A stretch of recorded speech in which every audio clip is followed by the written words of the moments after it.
What is up, everybody? Kagutsuchi here, and welcome to my theory on the identity of the cryo archon of Scheznaya, the Tsaritsa herself, as well as how she and the Fatui are connected to the Abyss, the unknown god, Khaenri'ah, and last, but certainly not least, the sibling of the Traveler. Now, take everything I say here with a grain of salt. This is a theory, with one gigantic flaw that I'll bring up near the end. This is not leaks, not canon. This is a theory. The Tsaritsa of Scheznaya is a character in Genshin Impact that has been shrouded in mystery since the beginning of the story. However, I believe she is the first character, other than the siblings, that we are introduced to, the unknown god. Here's the basis of my connection between the unknown god and Khaenri'ah. In the first cutscene, when Aether and Lumine arrive to Teyvat, they are immediately greeted by the unknown god, where they battle it out, and Lumine, canonically, is taken. What's interesting about this is that, as you probably know, the unknown god steps out of a portal in the shape of a diamond. Well, whatever shape it is, it looks like this, and this shape is connected to Khaenri'ah in the form of symbolism. We see this symbol in people like Dainsleif and Kaya's eyes and clothes, as well as in the exact same cutscene when Aether goes to save Lumine and the explosion occurs when he tries to land a hit on the unknown god. If you slow down the footage, the explosion is actually in the shape of the Khaenri'ah symbol. So, this shape equals Khaenri'ah, linking it to the unknown god as a basis. Where does this information get us? To answer that, we have to look back at the Archon War, how it ended, when it ended, and what this means for the lore behind the unknown god. To start off, the wiki states that the Archon War was an era of various power struggles between gods that began several thousand years ago for unknown reasons, although scholars in Teyvat believe it began over 7 divine seats in Celestia. However, not all gods participated in the war with the intent of taking a divine seat. Some wanted to defend their territory, while others didn't even want to fight and tried to save as many people as possible from the destruction of the war.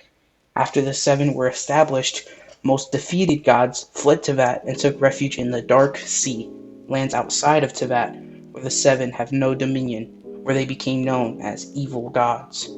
Some gods, however, chose to cooperate with the 7 and even became important figures such as Andreas. What this tells us is that the 7 are not the only archons alive. Some fled, and some protected people from the war in general. Well, what if the unknown god that we see in the beginning cutscene was an archon that fled and saved as many people as possible?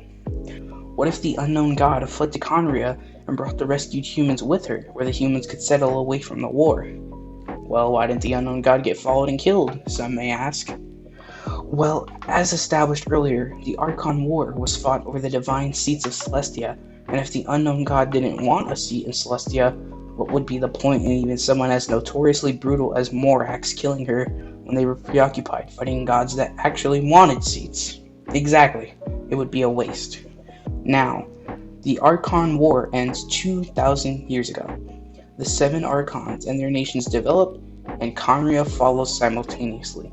We know this is true because the Archon War ended 2,000 years ago, but the destruction of Khaenri'ah happened only 500 years ago.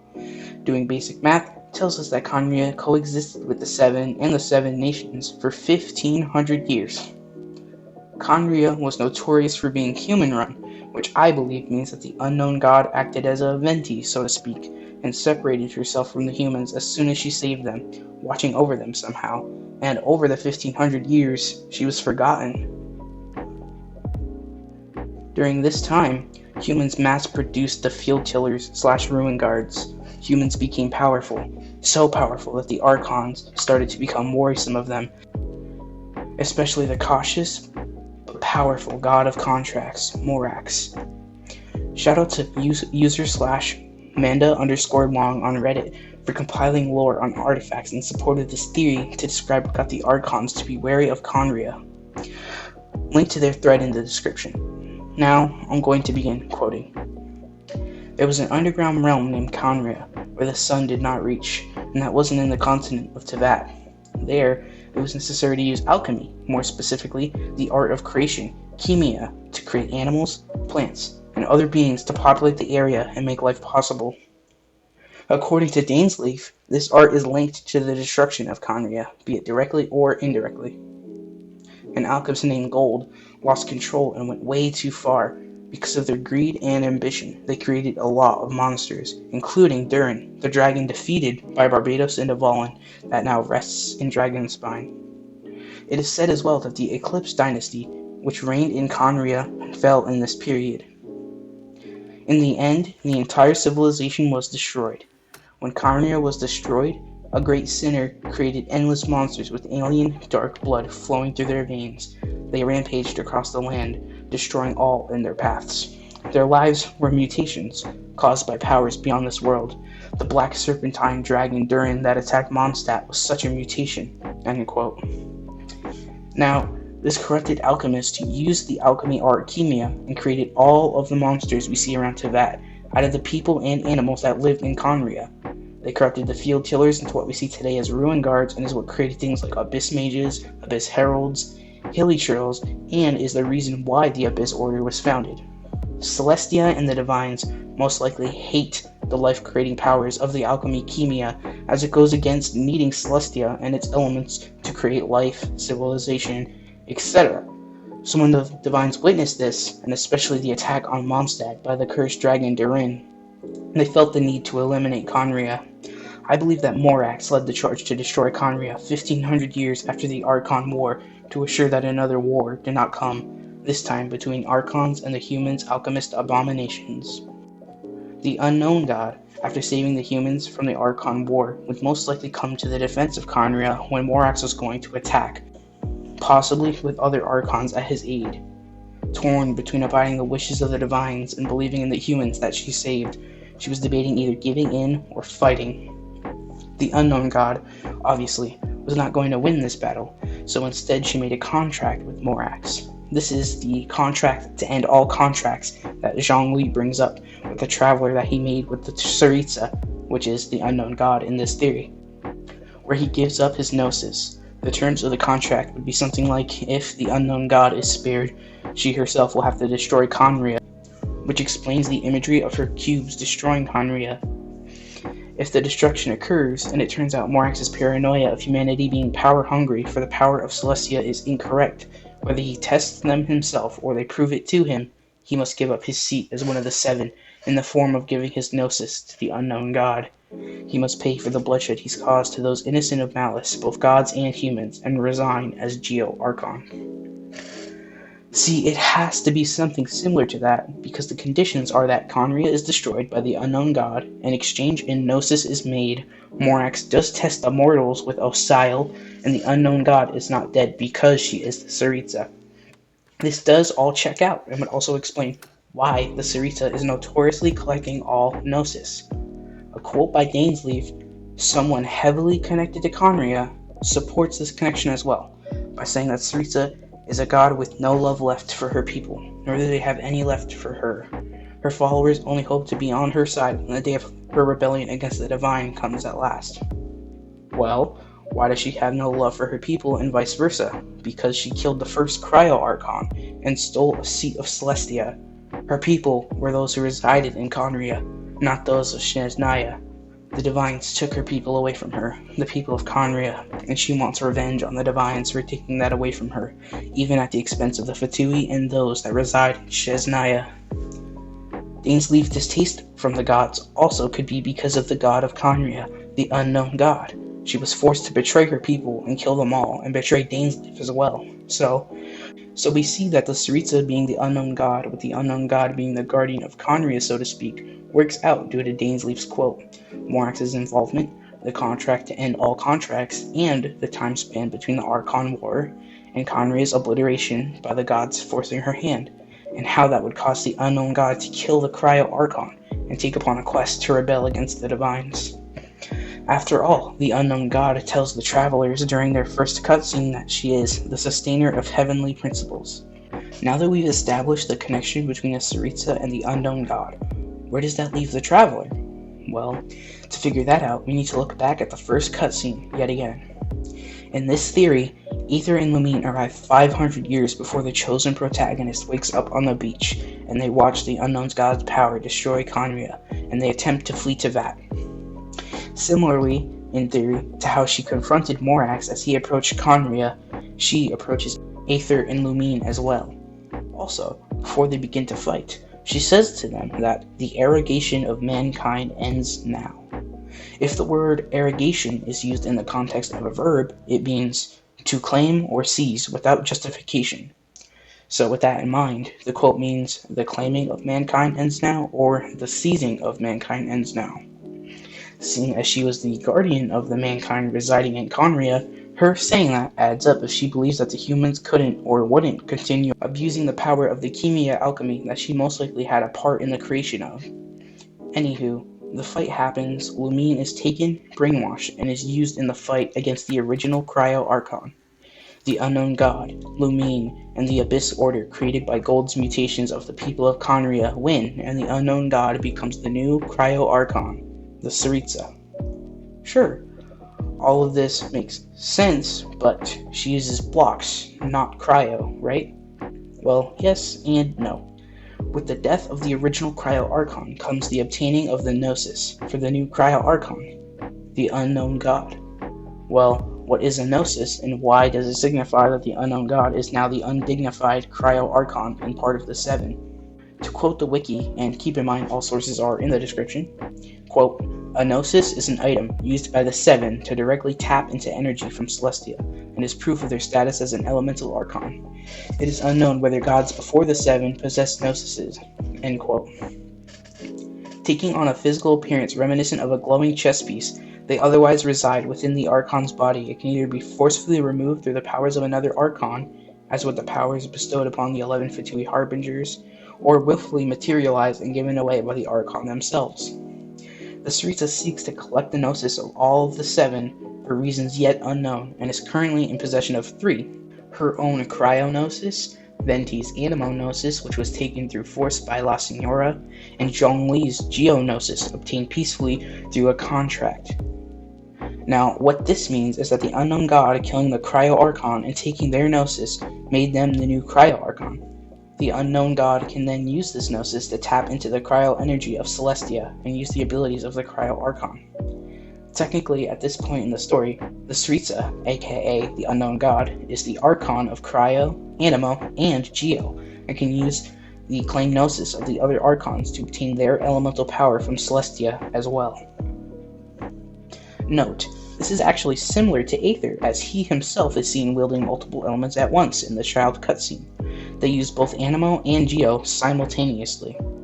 Now, if we look at a gnosis, they resemble chess pieces, yes, but what also resembles chess pieces are the statues of the Seven.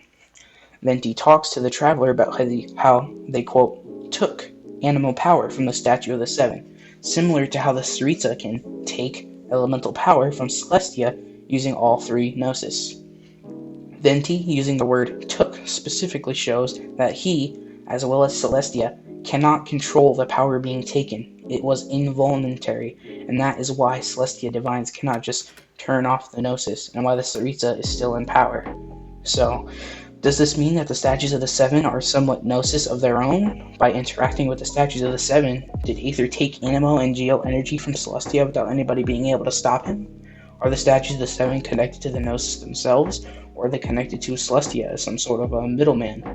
We unfortunately do not know at this current point in time. Just thought I should bring this up as a talking point as to why I say the Divines don't just stop providing the Gnosises in possession of the Tsaritsa with elemental energy.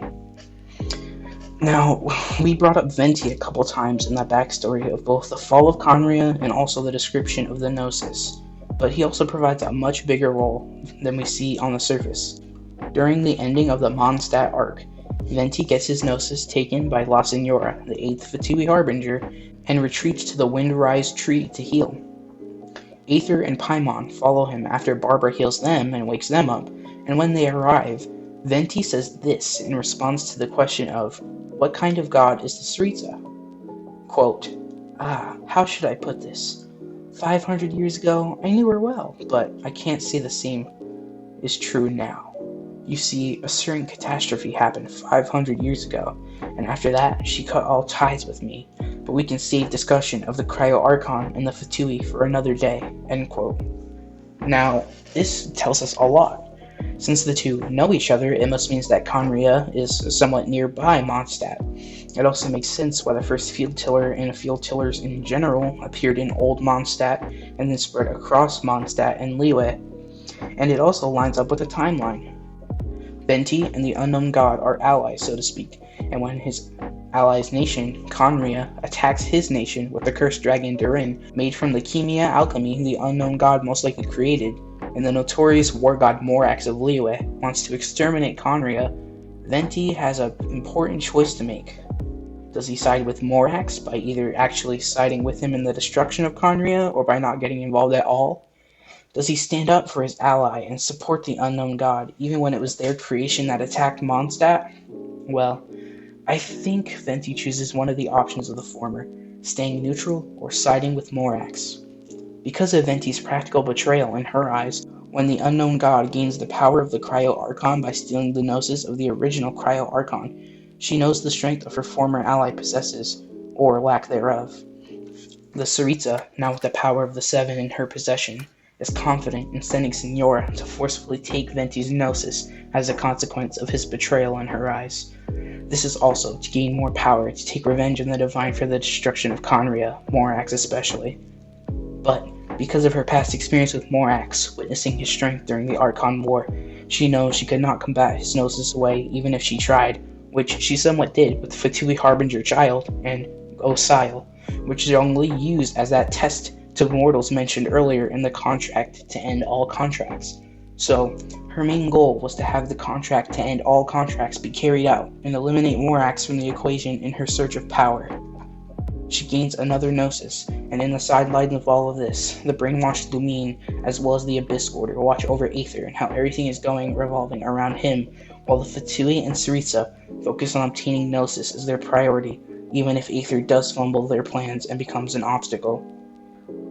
The Tsaritsa, the Unknown God, most definitely knows about Aether's interactions with the Harbingers, Archons, the Abyss, as well as Lumine, and is most definitely preparing for their final battle as well by gaining all gnosis. Her mission is to eliminate all of those who get in her way of taking revenge on the gods that forced her to destroy what she risked her life to protect. The Tsaritsa is the Unknown God, the god that took your sister away, and the fate of Tevat will be decided on her selfish quest for revenge or Aether's selfish quest to get his sister back. Is the god who lost everything wrong for taking revenge, or is Aether in the wrong for letting the Archons get away with what they did to Khaenri'ah simply because of which side he ended up on? Well, Inazuma is coming, and the story of Genshin Impact will continue. Now, all of this makes total sense. The fall of Khaenri'ah, the contract to end all contracts, Chemia, Aether and Lumine's roles, the search for Gnosis, the unknown reason the Tsaritsa wants to rebel against the Divines, the sudden overtaking of the Cryo Archon. It all lines up if the Unknown God is truly the god of Khaenri'ah. But one single thing completely and utterly ruins everything in this theory. Dainsleif, Dainsleif, says that Khaenri'ah was a nation without a god, not because it had a god that died or abandoned them, but because it never had a god to begin with. It was a powerful nation, built purely by humans, an unprecedented, flourishing, and glorious civilization. It was the pride of humankind, end quote.